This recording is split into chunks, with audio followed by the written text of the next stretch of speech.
கிறிஸ்துவுக்குள் பிரியமுள்ள சகோதர சகோதரிகளே, பலன் தரும் தேவன் எபிசோட் 1608 கர்த்தரை துதிக்கிறேன், மகிமைப்படுத்துகிறேன்.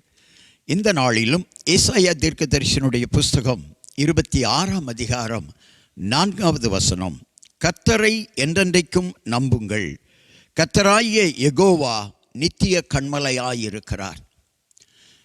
கர்த்தரை நம்புங்கள், அவர் உங்களுக்கு அரணாக பாதுகாப்பாக இருப்பார்.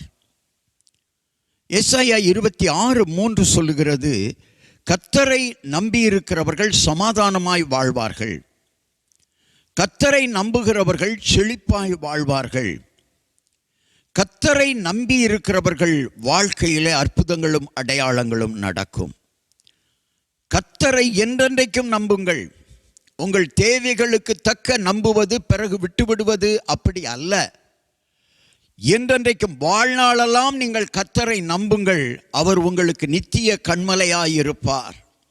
நீங்கள் அசைக்கப்படுவதில்லை, நீங்கள் தள்ளாடுவதில்லை, நீங்கள் தோல்வி அடைவதில்லை, நீங்கள் சோர்ந்து போவதில்லை. கர்த்தரை நம்புங்கள்.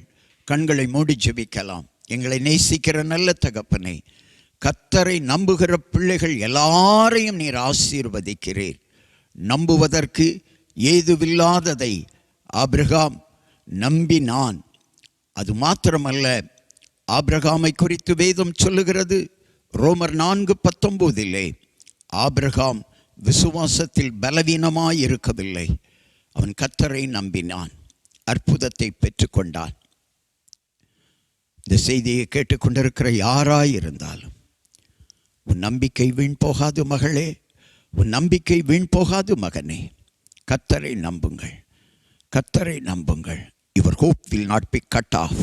உன் நம்பிக்கை வீண் போகாது.